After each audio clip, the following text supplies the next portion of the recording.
Di sela-sela kesibukan Anda siang ini, Palembang siang ini.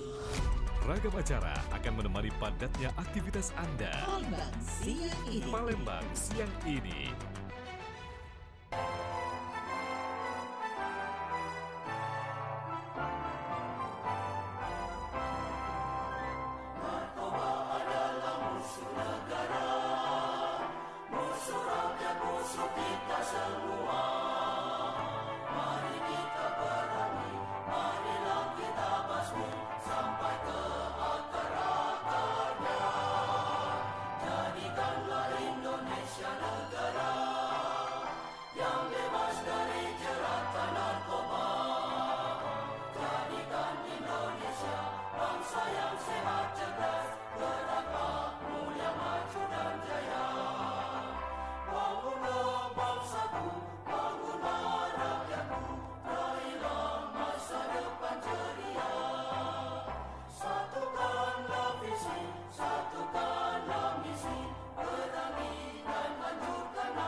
Assalamualaikum warahmatullahi wabarakatuh. Ya, selamat siang pendengar dimanapun Anda berada. Siang hari ini kita berjumpa kembali Jumat ya, tepat di Hari Pahlawan 10 November 2023 dalam acara Dialog Palembang siang ini dengan topik upaya pemberantasan peredaran narkotika BNNP Sumatera Selatan atau Badan Narkotika Nasional Provinsi Sumatera Selatan. Dan tentunya pendengar sudah hadir di studio Pro 1 RRI Palembang saat ini narasumber kita, pepatah bijak mengatakan tak kenal maka tak sayang maka tak cinta, untuk bisa tentunya ngobrolnya lebih asik, lebih mengena begitu ya. Kita akan berkenalan dulu dengan narasumber kita. Ini adalah sudah hadir Bapak kita yang gagah gitu ya, Bapak Kombes Pol Adi Herpaus SHMH. Beliau adalah Kabid Berantas dari Badan Narkotika Nasional Provinsi Sumatera Selatan ya. Kita sapa dulu. Halo, assalamualaikum Pak Adi, sehat Pak Adi? Waalaikumsalam warahmatullahi wabarakatuh. Alhamdulillah sehat.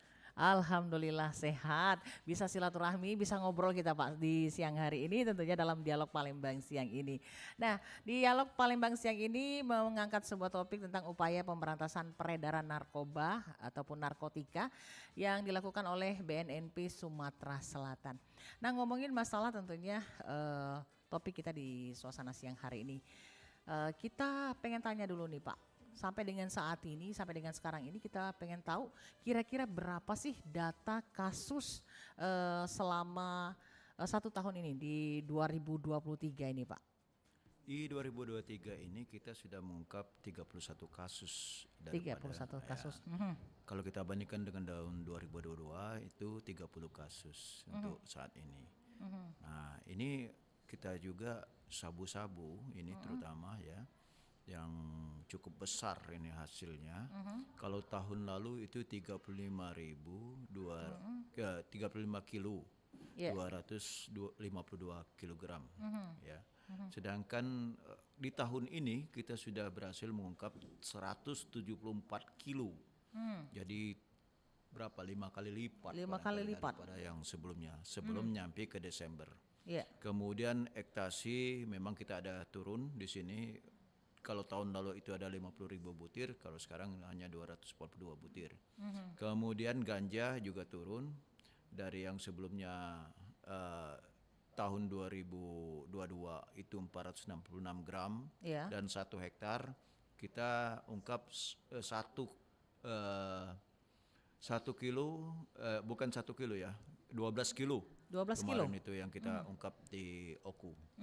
Kemudian lanjut yang kita ungkap juga ada juga tembakau gorila dan lain-lain. Jadi untuk tahun ini sudah banyak jenis-jenis yang berbeda. Jenis-jenis yang berbeda. Kalau dulu itu kita belum bisa ungkap sampai kepada tembakau gorila dan lain-lain, sekarang sudah mulai ada tembakau gorila dan lain-lain.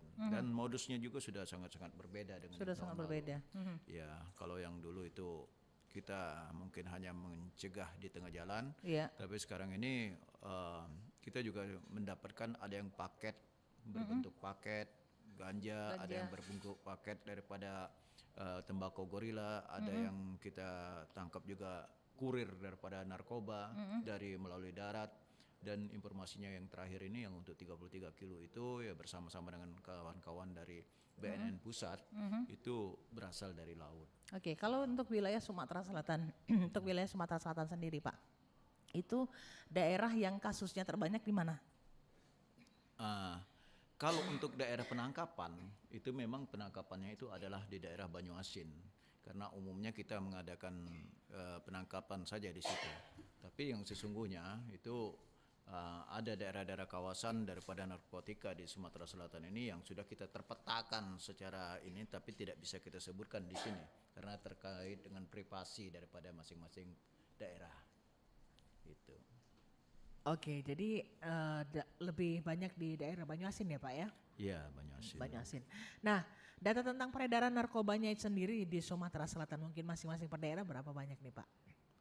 Untuk data narkoba di masing-masing daerah khususnya yang di ini belum kita ini kan ya Bu ya. Kemarin itu yang paling banyak ungkap itu adalah di Sumatera Selatan khususnya daerah Banyuasin tadi. Iya. Kemudian untuk daerahnya adalah Musirawas. Musirawas sebenarnya banyak di situ tapi diungkap oleh Sumatera Selatan oleh BNNK Sumatera Selatan. Jadi untuk perkembangan sekarang ini narkoba itu banyak di daerah-daerah Musirawas, Linggau dan ini saya tergelitik untuk bertanya kembali dengan Bapak. Tadi Bapak menyebutkan bahwa dari data kasus selama 1 tahun ya Pak ya, di 2023 itu ada 31 kasus kata Bapak tadi. Sementara di tahun 2022 ada 30 kasus. Ya. Artinya ada peningkatan. Untuk jumlah kasus saya kira cuma 1 ya. Cuma 1. Ya, kan? Tetapi jumlah angka yang diungkap peredarannya itu barang buktinya lebih banyak daripada yang barang buktinya lebih banyak. Ya. Nah ini kalau kita ngomongin kasusnya yang banyak seperti itu Pak, ini apa sih sebab penyebabnya nih sampai kayaknya kata Bapak tadi kan bahwa ketika kita ngobrol di luar sebelum kita ngobrol sekarang ini bahwa semakin kita banyak bekerja Mbak Lydia itu semakin banyak ditemukan kasus. Ya betul. Karena angka prevalensi daripada narkoba di Sumatera Selatan ini masih sampai saat ini kita pakai di tahun 2017 yaitu kita masih ranking 2. Ranking 2 daripada peredaran narkoba dalam arti kata pengguna daripada narkoba. Sehingga Sumatera Selatan ini merupakan pangsa pasar yang sangat besar. Sumatera Selatan? Iya, bagi mereka untuk memberikan peredaran narkoba. Jadi angka-angka yang mungkin kita ungkap sebanyak sejumlah 174 kilo sabu itu belum tentu daripada jumlah keseluruhan daripada sabu yang beredar di Sumatera Selatan. Karena dengan angka jumlah daripada pelaku pengedar yang begitu banyak di Sumatera Selatan, ini membutuhkan jumlah yang besar juga untuk mereka. Karena sedemikian rupa upaya-upaya daripada pihak dalam arti kata BNN, Polda dan seluruh yang tim terpadu yang ada untuk mengungkap kasus ini adalah sifatnya hanya bisa menebas di atas daripada permukaan es, gunung es. Akarnya masih banyak. Oke, akarnya masih banyak ya Pak. Oke, kita lanjut kembali Pak. Ini strategi apa yang dilakukan dalam rangka tentunya pemberantasan narkoba yang dilakukan oleh BNNP Sumatera Selatan ini sendiri Pak? Kita punya ada yang namakan War on Drug. Di waktu siaran yang lalu pernah saya sampaikan kepada hadirin sekalian bahwasanya yang pertama kita hard power approach. Dalam arti kata kita melakukan tindakan-tindakan keras terhadap pelaku-pelaku narkoba ini. Yang dimana kita melakukan pengungkapan kasus yang sedemikian banyak ya dalam hal ini. Kemudian soft power crowd approach. Nah seperti inilah yang kita mengadakan penyuluhan, kita memberikan bermacam-macam pendekatan kepada masyarakat untuk tidak terikut dalam narkoba ini. Kemudian smart power approach, dalam hal ini kita mengadakan penyesuaian dengan keadaan zaman. Penyesuaian keadaan zaman. Dalam tanda kutip, alat-alatnya semakin modern, kita menggunakan juga alat-alat yang semakin modern dalam hal ini. Nah, kemudian tentu tidak lepas daripada semua itu, bahwa narkoba ini adalah semua masalah masyarakat. Iya, musuh kita bersama begitu ya Pak? Musuh kita bersama, karena itu kita perlu kerjasama. Kerjasama kepada semua pihak, semua bidang. Di dalam hal ini untuk sama-sama untuk menanggulangi pelaku peredaran gelap narkoba ini. Untuk para pelakunya sendiri ya Pak? Iya. Oke, baik, terkait dengan tentunya kendala mungkin nih Pak. Kan ketika BNNP itu melakukan strategi, kemudian melakukan langkah-langkah, pastikan tidak berjalan itu semulus membalikkan telapak tangan begitu Pak. Nah ini kira-kira kendala apa yang dihadapi oleh BNNP ketika mungkin mengungkap sebuah kasus atau juga untuk memberantas dalam rangka memberantas yang namanya peredaran narkoba ini Pak? Kesadaran masyarakat sangat dipentingkan dalam hal ini. Kesadaran masyarakat untuk memberikan laporan, untuk memberikan menyampaikan tentang pelaku ataupun pengguna daripada narkoba ini. Karena kalau seandainya kita membiarkan saja di lingkungan kita terdapat pelaku peredaran narkoba, maka akan menimbulkan masalah bagi anak dan keluarga kita juga sendiri. Karena suatu saat mungkin dia akan masuk dalam keluarga kita, kemudian untuk mempengaruhi daripada keluarga kita sendiri, sehingga menjadi bahagian daripada konsumen daripada pelaku narkoba ini. Menjadi konsumen. Kendala yang kita hadapi juga pelaku bandar-bandar narkoba, khususnya yang kecil-kecil nih, yang dalam tanda kutip untuk yang ke masyarakat ya. Kita yang kita paling takutkan itu ke masyarakat. Mereka memberikan sedekah, mereka memberikan semacam menjadi kayak seperti Robin Hood di tempat itu. Sehingga ketika kita mau ungkap sampai ke tempat itu, seringkali kita tidak bertemu dengan pelakunya ataupun barangnya, karena demikian rupa daripada mereka untuk melindungi begitu Pak? Melindungi. Jadi artinya ada upaya perlindungan dari masyarakat ketika si bandar narkoba ini melakukan seperti yang kata Bapak sebutkan tadi, seperti Robin Hood yang melakukan kebaikan ya Pak ya, dengan padahal dia sebenarnya adalah pengedar narkoba, sehingga masyarakat melindungi dia begitu ya Pak. Betul. Nah sampai dengan saat ini kesadaran dari masyarakat itu memang benar-benar kurang kah Pak? Atau mungkin ada ketakutan dari masyarakat untuk memberikan laporan? Satu hal, ada juga ketakutan daripada masyarakat. Karena kalau seandainya dia memberikan laporan, maka dia akan diancam oleh para pelaku ini. Beberapa daripada kawan kita yang melaksanakan rehabilitasi seperti nanti kita tanda kutip ya. Itu hari pertama, hari kedua itu masih bagus, hari berikutnya terancam karena ada yang mengancam daripada itu untuk tidak lagi ikut rehabilitasi. Pengguna daripada narkoba ini. Oh jadi ada yang mereka itu adalah korban, kemudian direhabilitasi, ternyata mereka mendapatkan pengancaman. Ya, supaya tidak ikut lagi rehabilitasi, sehingga karena takutnya bangsa program mungkin untuk menghabiskan dalam tanda kutip untuk membuat mereka itu sebenarnya sungguh total tidak sampai ke ujung, tidak berhasil sampai ke ujung. Itu di satu tempat, saya nggak sebutkan namanya tempatnya ya.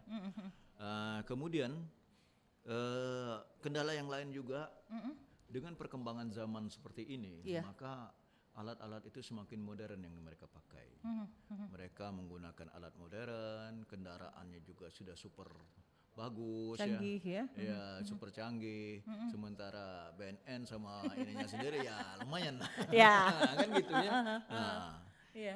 Kemudian dukungan daripada pemerintah setempat sangat dibutuhkan, karena sebenarnya sejauh ini dukungan pemerintah bagaimana? Sebenarnya begini, dampak daripada narkoba ini adalah masalah kemiskinan dan kebodohan.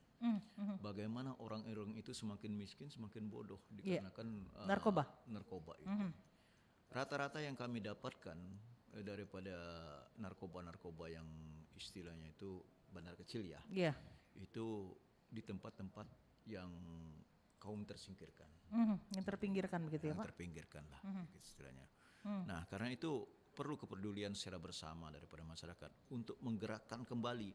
Kita sudah punya ada ini peraturan pemerintah nomor 9 tahun nomor 9 tahun 2021 tentang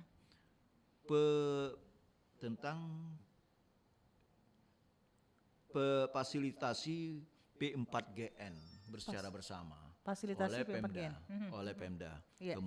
Berbentuk perda. Kemudian ada juga rencana aksi untuk P4GN masing-masing oleh yang dibuat oleh Pemda, yaitu yang ditandatangani oleh Pak Gubernur waktu itu 21 Januari 2022. Tapi pelaksanaannya menjadi aksinya itu boleh dikatakan sampai 2023 ini minim. Jadi kemungkinan untuk masyarakat itu akan semakin ya boleh dikatakan narkoba ini semakin cepat mereka itu mengedarkan daripada penanggulangan yang kita laksanakan. Jadi Bisa kita melakukan langkah 10 langkah, mereka sudah 100 mereka langkah. Sudah 100 langkah. Kita kadang-kadang ketinggalan. Kalau tidak bersama-sama dengan para aparat yang ada, maka kemungkinan kita akan ketinggalan lagi nanti. Kita bisa menjadi Philadelphia, di mana di situ terlihat beberapa orang-orang yang sudah sakau, gila dan lain-lain berjalan secara bersama. Kita bisa tonton di YouTube. Mungkin suatu saat akan terjadi di satu daerah kita, karena kita tidak sempat menanggulangi saat ini. Narkoba ini pengabdian.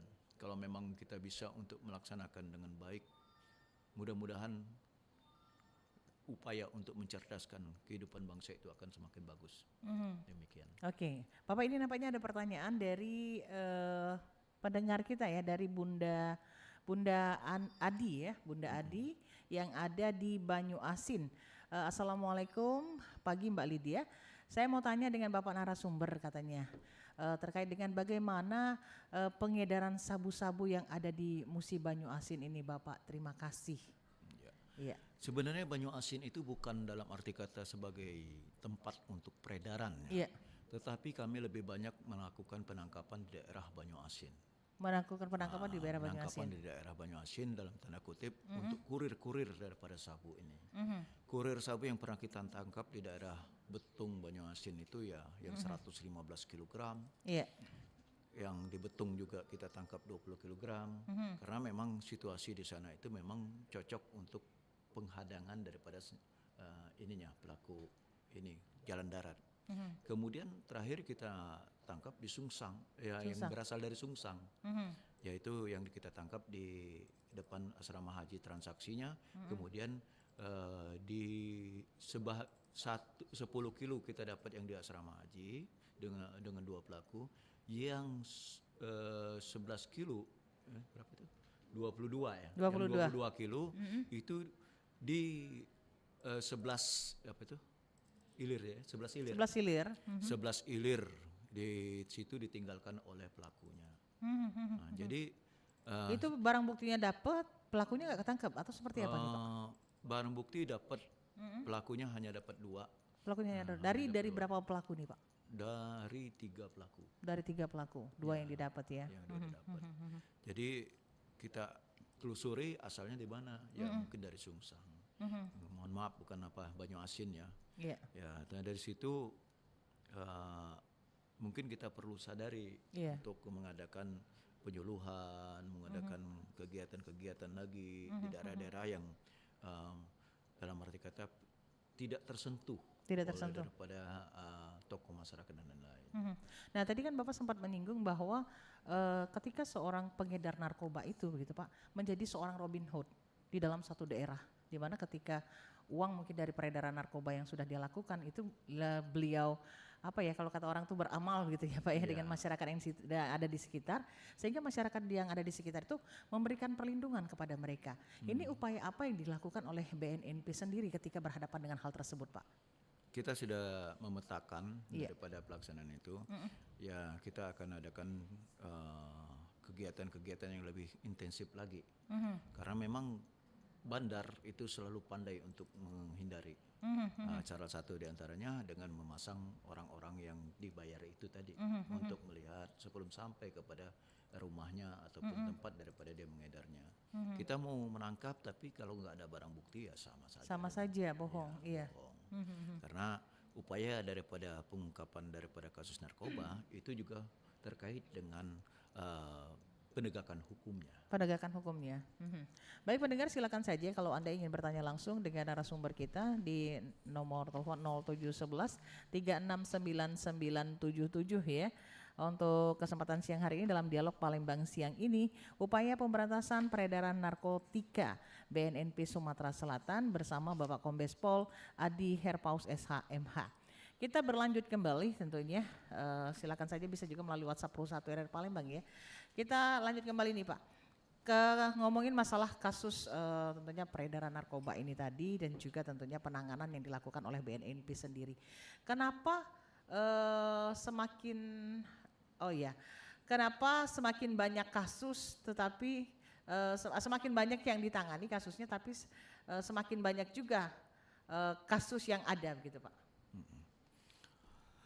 Pengungkapan narkoba ini itu tergantung daripada petugasnya. Petugas, oke. Petugasnya mau bergerak dengan baik, maka akan semakin banyak terungkap kasus daripada narkoba ini. Karena angka daripada prevalensi yang ada itu tidak begitu turun secara signifikan di tempat kita. Jadi untuk pelaku-pelaku narkoba ini akan selalu lebih cepat 10 langkah daripada kita. Petugas kita juga berupaya untuk melakukan pengungkapan itu daripada kasus-kasus narkoba ini. Mudah-mudahan dalam upaya yang sedemikian rupa bisa mengungkap daripada kasus, bisa mengurangi daripada jumlah daripada narkoba yang ada di sini. Di lain pihak, di mana soft our approach, yaitu pendekatan kita dengan secara lembut, yaitu kita menggunakan rehabilitasi. Rehabilitasi. Jadi apabila banyak daripada pecandu pengguna ini sudah direhab dan kembali sebagaimana biasa, mudah-mudahan tidak akan ada yang membeli narkoba. Tidak akan ada. Jadi sebanyak apapun narkoba yang masuk ke Sumatera Selatan, kalau tidak ada yang membeli, maka dengan sendirinya akan tidak hilang dengan sendirinya. Betul sekali, betul Pak. Baik, ditahan dulu Pak, ini nampaknya sudah ada pendengar kita yang ingin bergabung. Halo, Assalamualaikum. Assalamualaikum. Waalaikumsalam warahmatullahi wabarakatuh. Dengan siapa ini Mbak? Dengan Ibu Reni. Ibu Reni di mana? Kebun Bunga. Kebun Bunga, silakan Bu Reni. Ya, halo, Assalamualaikum Pak. Waalaikumsalam Bu Reni. Iya, selamat siang Pak. Oke. Saya mau tanya masalah peredaran narkoba yang sering kita dengar, kebetulan kita di Palembang. Yang saya pernah dengar itu kabarnya ada kampung narkoba di Tangguh Buntung. Itu gimana sekarang perkembangannya Pak? Apakah sudah tidak terlalu lagi ini ya peredarannya di kampung narkoba? Karena kalau kita menyebutnya kampung narkoba berarti di daerah itu banyak yang menggunakan atau yang mengedarkan narkoba. Pertama itu. Kedua, gimana upaya dari Badan Narkoba tersebut kalau seandainya ada anak-anak yang dibuat oleh keluarganya atau orang tuanya sebagai pengedar, tapi dengan terselubung gitu. Apakah anak tersebut kalau seandainya ditangkap dia juga bisa dikenakan atau jadi binaan dari BNN tersebut. Makasih, mungkin itu aja yang saya tanyakan Pak. Baik. Assalamualaikum warahmatullahi wabarakatuh. Waalaikumsalam warahmatullahi wabarakatuh. Bu Reni yang ada di Kebun Bunga. Dikatakan bahwa katanya ada kampung narkoba di Tangga Buntung. Ini bagaimana kabarnya, ceritanya Pak? Kalau misalnya ngomongin ada kampung, artinya masyarakat yang ada di sana, ya dia ada pengedar, dia juga ada pengguna. Ini bagaimana sampai dengan saat ini perkembangan daripada kampung narkoba itu sendiri? Kayaknya agak nggak enak ya nyebut namanya gitu ya Pak ya. Kemudian yang kedua katanya upaya apa? Ini mungkin lebih kepada upaya apa yang dilakukan oleh BNNP sendiri jika ternyata mendapati anak-anak ini mungkin diminta oleh bandar untuk menjadi bandar-bandar kecil. Apakah anak-anak ini bisa mendapatkan rehabilitasi ataukah mendapatkan sanksi hukum seperti mungkin orang-orang yang sudah dewasa? Silakan Pak. Terima kasih. Bu Reni ya, ini tetangga kita ini Bu Reni ini kebun bunga. Kebun bunga ya. Oke. Baik Bu Reni, ini untuk kampung narkoba itu ada 2 kali sudah diadakan penggerebekan. Istilah kampung narkoba itu sebenarnya nggak enak kita ngomongnya. Betul. Hanya bahasa itu terjadi karena di tempat itu banyak terdapat pengguna narkoba, kemudian bandarnya sendiri. Biasanya di situ. Nah, kampung narkoba ini sudah 2 kali diadakan penggerebekan di tahun ini ya. Satu itu di Gandus yang dapat 6,5 kilogram kalau salah. Iya, 6,5. Kemudian satu lagi di Tangguh Buntung. Tahun-tahun yang lalu katanya sedikit ya dapatnya ya. Namun demikian ada di situ yang dijadikan korban ya ataupun pelaku-pelaku yaitu anak-anak kecil. Terhadap perlakuan pidana terhadap anak dalam tanda kutip yang melakukan perbuatan pidana itu ada tersendiri, yaitu tidak sama dengan orang dewasa. Tidak sama dengan orang dewasa. Tentu hal ini berkait juga dengan Undang-Undang Perlindungan Ibu dan Anak. Undang-Undang Perlindungan Ibu dan Anak, oke. Iya, gitu. Karena itu terkadang kita juga ingin untuk ya kasihan ya sama anak-anak kecil ya, tapi ya dalam undang-undang itu sendiri ada yang mengharuskan dia berada di mana sesuai dengan posisinya. Sesuai dengan peraturan undang-undang ya. Inilah yang perlu daripada koordinasi secara bersama ataupun yang dinamakan tim terpadu untuk mengatasi persoalan-persoalan masyarakat seperti ini. Seperti ini. Ditahan dulu nampaknya Bapak sudah ada yang ingin bergabung pendengar kita. Kita sapa kembali. Halo, Assalamualaikum. Waalaikumsalam Bunda, Perlindungan Harahap di Bogor. Oke, Bang. Melalui fitur Playgo. Oke, dari RRI Playgo ya, dari RRI Digital ya, dengar saat ini ya. Iya, Bu. Baik Bang Perlindungan, apa yang ingin ditanyakan nih Bang Perlindungan? Dengan Bapak siapa narasumber kita, Bun? Narasumber kita ini Bapak Adi Herpaus, Kombes Pol Adi Herpaus SHMH dari BNNP Sumatera Selatan. Salam hormat Bapak Kombes Pol. Iya. Ya, memang 4 bulan lalu juga saya sudah bicara juga kepada Bapak Parsaulian Siregar, udah purnawirawan juga beliau untuk Sumatera Utara. Yeah. Yang kasihan anak-anak ini harus kita selamatkan. Paling tidak kalau kedapatan mereka itu kas negara akan ada. Nggak boleh pulang, disekolahkan. Kalau bisa didoktrin dia supaya apa bisa membentengi NKRI yang berdaulat mungkin yang menjaga khusus atau batalion gitu. Nah, nanti begitu dia sudah lulus SMA, tentu idealis kebangsaannya meningkat. Ini kan selama ini anak-anak yang korban narkoba baik pengedar kan, selama ini dibuat di Lido. Bahkan ada yang pengusaha untuk pengobatan narkoba pilih-pilih kasih. Kalau anak pejabat di daerah-daerah bisa berobat ke dia dengan bayaran mahal. Gimana kalau yang nggak ada gitu Pak? Jadi ini harapan saya kalau memang kita melindungi NKRI, pemuda-pemudi kita, inilah saatnya tidak ada lagi pembodohan. Karena kasihan Pak generasi muda kita. Kalau bandar besar udah tembak di tempat Pak. Bapak Presiden juga udah mengatakan Pak, 51 orang tiap hari meninggal karena narkoba. Tapi nyatanya tidak ada pelaksanaan di lapangan. Bahkan saya lebih bangga dengan Presiden Filipina Pak Duterte. Sampai-sampai Amerika mengatakan HAM. Tidak ada HAM untuk pengedar narkoba Pak. Atau bandar narkoba. Baik. Demikian Pak. Salam hormat. Baik, terima kasih Bang Perlindungan. Perlindungan Harahap ini dari aslinya orang Padang Sidempuan. Tapi sekarang sedang berdomisili di Bogor. Oh iya. Silakan mungkin ditanggapi Pak Adi tentunya dari pernyataan beliau tadi. Horas Bang Perlindungan Harahap. Oh, iya. Horas ya. Iya.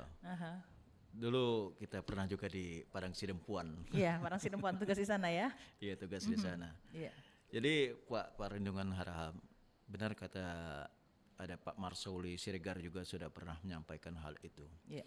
Memang untuk anak-anak ini memang harus ada perlindungan khusus, harus ada perlakuan khusus dan lain-lain.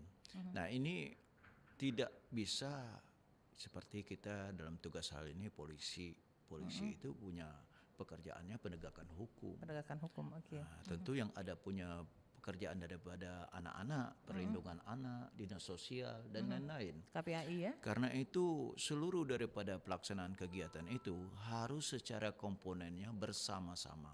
Itulah disebut dengan cooperation yang perlu kita bikin dalam bentuk P4GN ataupun yang lain-lain. Nah, untuk daripada anak-anak ini juga ya kata Bapak tadi ada yang di Lido, ada yang di mana, ada yang di ini, ada yang katanya kalau pejabat boleh, ada yang enggak, yang segala macam apa. Bermacam-macam memang yang bisa kita lakukan Pak di dalam hal ini untuk melindungi daripada anak-anak kita ini daripada narkoba. Kalau dia sudah terkena daripada narkoba, memang kita harus obati. Pengobatan yang gratis dari pemerintah itu hanya sedikit. Yang ada itu Lido, Kalianda. Yang ada sekarang ini.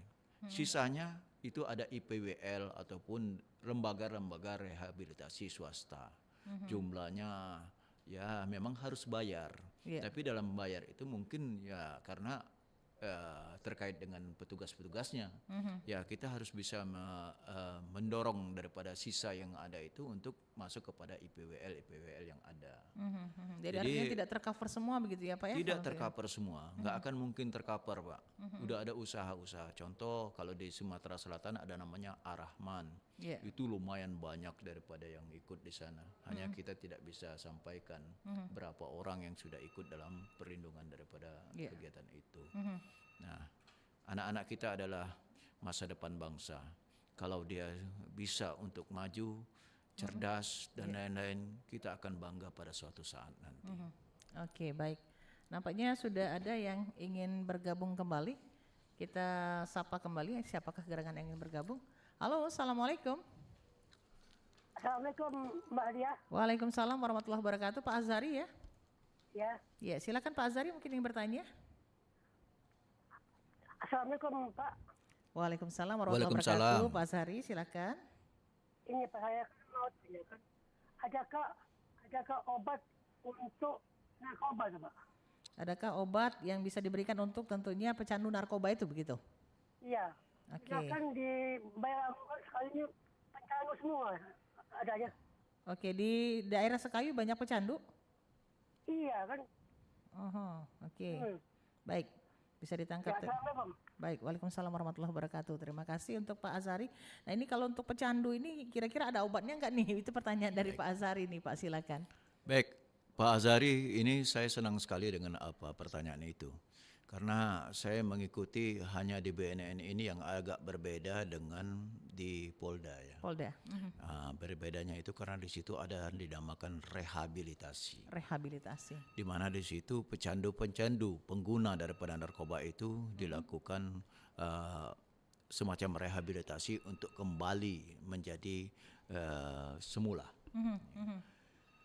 Untuk obat daripada narkoba itu sendiri itu tidak boleh dikatakan yang pertama adalah terapi mental, terapi mental dan ideologi yang dilaksanakan secara terus-menerus.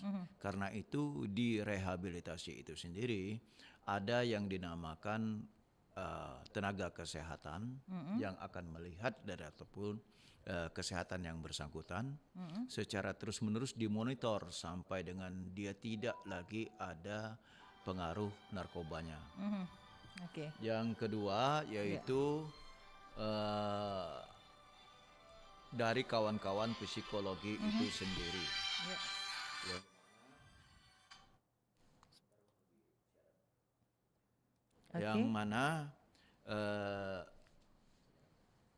Yang mana daripada psikologi itu terkait dengan mentalnya. Dijadikan berubah menjadi lebih baik. Yang berikutnya yaitu kawan-kawan dari agama supaya dia lebih patuh kepada agama. Kemudian kawan-kawan daripada unsur daripada penegakan hukum itu sendiri terkait daripada hukumnya yang bersangkutan. Dari beberapa unsur-unsur itu, itulah yang menjadi bahagian daripada terapi pertama. Terhadap yang Artinya bukan pakai obat ya? Enggak pakai obat gitu untuk Pak Hasari ya. Ya. Jadi pakai terapi ya sistem yang dilakukan tentunya. Dan kita berlanjut kembali nih Pak. Nah, adakah kira-kira peraturan pemerintah yang diterbitkan untuk pembentukan tim terpadu dalam rangka tentunya memberantas peredaran narkotika ini? Tahun 2021, iya. Keputusan Gubernur nomor 94 ini tentang rencana aksi pencegahan daripada Pemkab KL. Ada rencana aksi ya gitu ya? Rencana aksi. Tahun 2021 juga dibuat PP nomor 9 tahun 2021. Ini tentang fasilitasi pencegahan pemberantasan narkoba Pemkab KL. Di tahun 2021-2022 itu ada pembentukan tim terpadu. Jadi kalau untuk surat ini cukup banyak sudah suratnya, sudah ada surat-surat keputusan ini. Tetapi aksinya bagaimana? Jadi artinya siapa yang membiayai? Lalu bagaimana cara ininya? Siapa ketuanya? Bagaimana melaksanakannya? Dan lain-lain. Itu yang menjadi awal daripada yang harus kita pikirkan secara bersama-sama. Artinya peraturannya sudah ada. Sudah ada. Tinggal realisasi begitu Pak? Realisasinya yang belum ada. Belum ada. Iya. Nah ini perlu kita ini kan secara ininya pemerintah sudah ada upaya untuk mengadakan itu. Namun demikian nanti perlu ditingkatkan kembali. Kita tahan dulu Bapak. Kita dengarkan dulu yang berikut ini dan kita akan kembali setelah pesan-pesan berikut ini. Bagaimana kondisi anak saya, dokter? Maaf Bu, saya harus terus terang pada Ibu sebagai orang tua Wendy. Ya. Karena dari hasil pemeriksaannya, Ya. anak Ibu ternyata positif pengguna narkoba, Bu. Apa? Narkoba? Bagaimana mungkin, Dok? Anak yang saya banggakan ini terkena narkoba, Dok. Apa dokter tidak salah, Dok? Tidak mungkin rasanya anak saya pengguna narkoba, dokter. Tapi itulah hasilnya, Bu. Sudah kami lakukan tes berulang kali, tapi hasilnya tetap sama. Anak Ibu positif pengguna narkoba. Tidak mungkin, Dok. Bagaimana masa depan kamu, Nak? Anak Ibu masih tetap bisa disembuhkan, asalkan Ibu dan juga keluarga penuh kasih sayang untuk selalu mengawasi dan juga memantau perkembangan jiwanya. Insya Allah Wendy bisa disembuhkan, Bu. Terima kasih, dokter. Lindungi, jagalah keluarga yang Anda cintai dari bahaya narkoba. Masa depan anak Anda menentukan nasib bangsa ke depan. Pesan layanan masyarakat ini dipersembahkan oleh Pro 1 RRI Palembang, Kanal Inspirasi.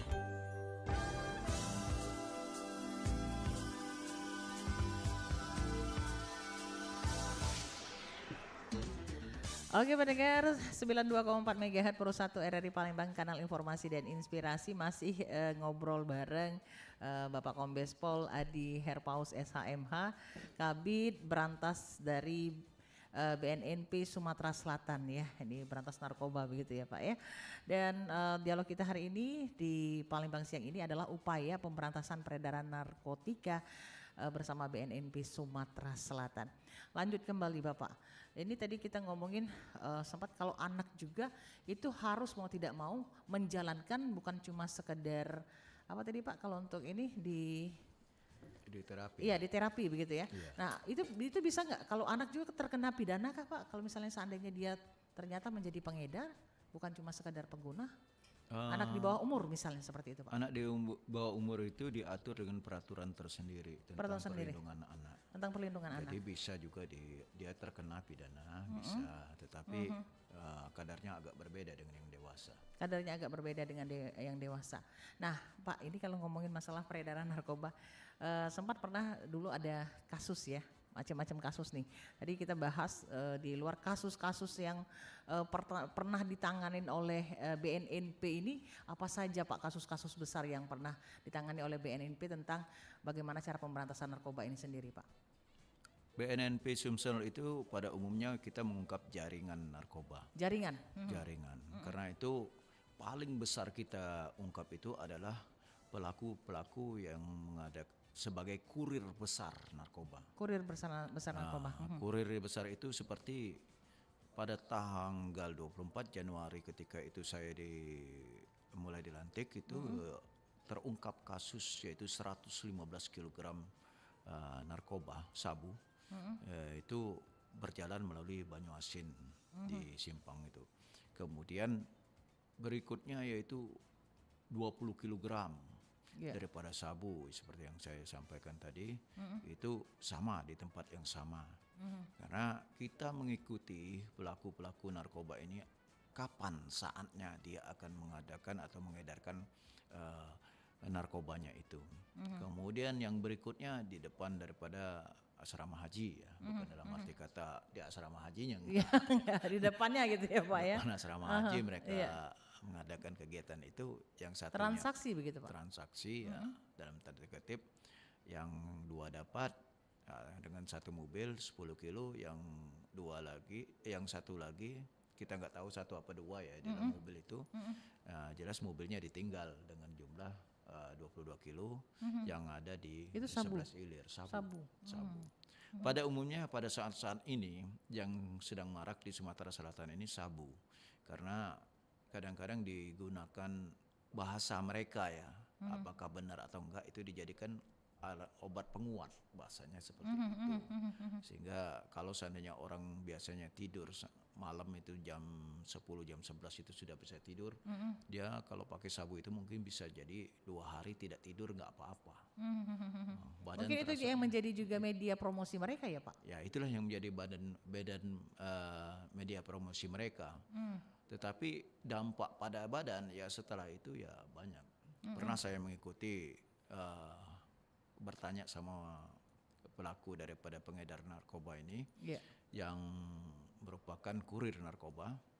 Saya tanya, sebelum daripada membawa narkoba ini bagaimana kamu? Kami pakai dulu. Terus bagaimana? Dari sana sampai ke sini kira-kira 12 jam, 14 jam perjalanan itu kami tidak tidur sama sekali dan jalan terus. Pakai mobil itu. Jadi kuat begitu ya Pak? Kuat mereka menjadi kuat. Tapi setelah itu ketika sudah masuk dalam sel itu ada 2-3 hari tidur. Tok di dalam sel itu. Enggak bangun-bangun. Saya kira udah mati atau gimana gitu. Kejadiannya seperti itu. Jadi ya, saya pikir sudah gimana ini. Saya pegang lagi, ya masih hidup. Gitu. Mungkin karena balas dendam kali Pak ya. Nggak tidur berapa hari, akhirnya balas dendamnya di ini ya. Pas mungkin sudah habis ininya ya. Ininya. Pengaruh obatnya itu, begitu ya. Pengaruh obatnya. Ya, apa nggak lapar orang ini? gitu. Nah ini sangat luar biasa sekali nih Pak. Kan katanya dengan semakin berkembangnya kemajuan tadi Bapak bilang, kita 10 langkah mereka sudah 100 langkah dan beragam modus operandi. Ini salah satu, mungkin bukan salah satu, maksud saya modus operandi apa saja yang biasanya didapati ketika ada kasus-kasus seperti itu Pak, yang pernah Bapak temui begitu? Yang kita temui mereka itu menggunakan alat-alat canggih. Beberapa daripada media penghubung yang mereka pakai juga tidak bisa terlacak, ya gitu kan. Kemudian setelah kita dapat barangnya yang sama, mereka kembali lagi kepada media penghubung yang kuno, sehingga alat kita harus kembali lagi kepada yang kuno. Ya, bermacam-macam cara mereka untuk ininya. Ya, inilah jadi yang kayak ngajak main petak umpet lah ya Pak ya. Kayak petak umpet, kadang kita dengan metode-metode tertentu kita pancing, kadang-kadang ya mereka tahu. Mereka juga menggunakan beberapa ini. Ya inilah tinggal bagaimana cara yang terbaik kita untuk melakukan penangkapan pelaku narkoba itu. Penangkapan pelaku narkoba itu. Pernah saya sempat baca itu Pak, kejadian yang katanya di daerah Indonesia Timur pernah dulu begitu. Itu kasus ibu-ibu terima paket. Terima paket katanya untuk suaminya. Memang benar namanya nama suaminya gitu kan. Nah si ibu ini tadi karena nggak tahu terima tuh paket. Tapi nggak berapa lama ternyata digerebek. Ternyata isi paket tersebut adalah narkoba. Nah sementara sang ibu tadi berteriak bahwa mereka tidak pernah memesan paket. Baik itu suaminya juga mengakui hal tersebut bahwa mereka tidak pernah memesan paket, apalagi paket itu berisi narkoba. Nah kalau seandainya kasus seperti ini terjadi, Kira-kira bagaimana nih Pak? Kan kasihan nih kalau memang mereka bukanlah pelaku begitu Pak. Ya, itu namanya di kita itu control delivery, jadi pengantaran ya. Ada beberapa kasus juga di Sumsel juga ada. Di Sumsel juga pernah ada? Oke. Pernah ada ya. Pengiriman paket berupa paket narkotika ini kepada satu tempat. Dia mengatakan bahwasanya bukan milik dia. Ya, dalam hal ini pengguna. Nah, kalau memang kita tidak ataupun tidak pernah menggunakan, tidak pernah memesan paket ataupun apa, itu pasti akan ketahuan juga nanti setelah diperiksa oleh pihak petugas ya. Dalam hal ini. Tentu kami juga tidak akan melakukan pemeriksaan dengan cara yang tidak ya. Tentu ada teknis-teknis tertentu untuk mengetahui. Di antaranya di Sumsel waktu itu. Setelah dia itu sama seperti ini, tidak mengakui bahwasanya dia penerima paket itu. Saya memang nama saya kata dia. Nomor HP memang nomor HP saya kata dia kan. Tapi saya bukan daripada yang punya barang itu. Saya hanya ditunjuk sama kawan itu. Nah, kami tidak berhenti di situ saja. Kita periksa lagi riwayat dia bagaimana. Apakah memang ada pernah melakukan narkoba dan lain-lain. Kita juga akan periksa daripada kondisi teman-temannya bagaimana. Lingkungan sekitarnya begitu ya Pak? Segala macam apa. Dan akan ketahuan di situ kalau memang dia itu memang pengguna ataupun tidak, ataupun pelaku narkoba atau tidak, itu akan ketahuan secara sendirinya. Karena yang menjadikan ini itu bukti-bukti itu akan menjadi alat bukti. Bukti-bukti itu akan menjadi alat bukti. Ya, alat bukti yang akan menunjukkan bahwa saya ini memang pelaku ataukah tidak daripada narkoba itu. Bisa saja orang menunjuk rumah kita, bisa saja orang menunjuk daripada tempat yang biasa kita ini kan. Tapi kalau memang kita tidak pernah bersentuhan dengan narkoba, maka akan menjadi tidak perlu takut begitu ya Pak? Tidak perlu takut, ya sampaikan saja dengan baik kepada pihak petugas. Ya, sehingga kita bisa mengetahui, oh ini lebih fokus lagi siapa pengirimnya. Siapa ya pengirimnya? Kan, gitu kan? Nanti akan ketemu. Nah, saya juga tertarik untuk bisa mengetahui ya Pak, bahwa kan kita sama-sama sepakat bahwa yang namanya narkoba ini kan adalah bahaya laten begitu ya Pak ya. Ini yang tentunya menjadi tugas kita bersama untuk sama-sama bergandengan tangan untuk bisa memberantas hal ini. Bukan cuma tugas dari pemerintah sendiri, kemudian juga bukan cuma tugas dari BNNP sendiri, tapi juga tugas kita sebagai masyarakat.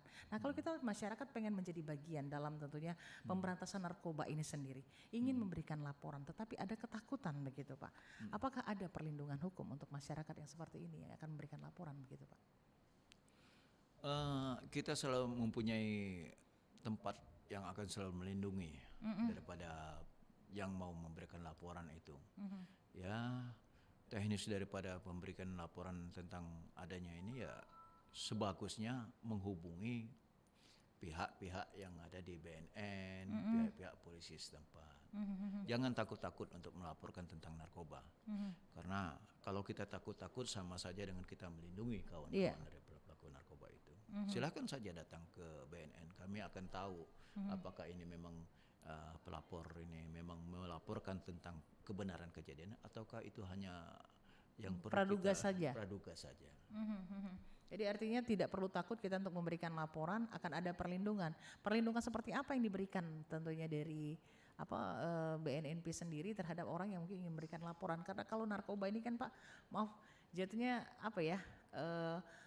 Takutnya sama-sama si bandar nih gitu ya. Takut ya berhubungan dengan nyawa juga mungkin seperti itu kan, sehingga membuat ketakutan untuk bisa memberikan pelaporan ataupun juga mungkin kesaksian Pak. Kerahasiaannya akan kita coba jaga. Kerahasiaannya akan bisa dicoba dijaga. Semaksimal mungkin kita rahasia jaga. Nah, apakah ada mungkin kalaupun misalnya ada masyarakat yang memberikan laporan, tapi kerahasiaan tadi Bapak katakan bahwa itu akan dijaga. Mungkin masyarakat yang memberikan laporan secara online bisakah itu Pak? Bisa. Kebetulan saya nggak bawa ininya nomornya ya, nomor online kita ya. Di BNN itu kita buka kris ya, dalam bentuk ini ya. Bisa untuk sama seperti Polda bantuan kepolisian ya, gitu ya. Yang di Polda itu kan ada bantuan kepolisian 0813 7110 ya di ujungnya ya gitu ya. Nah, ataupun di kita juga ada juga kris yang sama dengan dalam arti kata ini. Sehingga masyarakat akan dilayani dengan pelayanan itu tanpa perlu takut dengan nomor HP itu ataupun ini. Atau kalau memang ini ya ketemu sama kita langsung ataupun bagaimana. Tentu, adakah mekanisme tertentu untuk bisa tentunya memberikan pelaporan tersebut Pak, agar bisa memberikan informasi, memang informasi itu menjadi akurat dan juga memang benar-benar real begitu Pak? Ya mekanismenya nggak perlu macam-macam ya, cukup kayak biasa ya anak muda foto, nomor telepon sekian, lapor apa adanya, kemudian kita bisa konfirmasi kembali. Dikonfirmasi dan akan diselidiki begitu ya Pak? Diselidiki. Akan diselidiki itu benar atau tidak? Iya. Aduh ini menarik sekali nih. Nah kita boleh tahu juga nggak Pak kira-kira apa saja sih, tadi kan Bapak menyebutkan sudah ada peraturan pemerintah yang tentunya mengatur agar bisa terbentuknya tim terpadu, tetapi realisasinya masih belum maksimal. Nah yang masuk dalam tim terpadu itu dari apa saja nih Pak unsurnya? Seluruh unsur ada, dari seluruh unsur Polda seperti Kejaksaan, Polisi, BNN, kemudian kesehatan, semua daripada unsur-unsur itu sudah pernah kita baca Perda itu. Ya ada semua di unsur itu. Seluruh daripada aparat-aparat yang terkait dengan itu ada semua. Ada semua. Nah, implementasinya yang belum ini perlu. Sinergitasnya belum berjalan kah? Bukan, perlu lagi diadakan sebagai roda penggeraknya kan Pemda. Roda penggeraknya adalah Pemda. Oke. Jadi mungkin perlu diadakan undangan kembali, dirapatkan kembali dalam rangka penanggulangan narkoba. Terkait dengan banyaknya maraknya narkoba ini kita harus bagaimana? Tentu ada peran-peran sesuai dengan keahlian bidang masing-masing ya. Keahlian bidang masing-masing.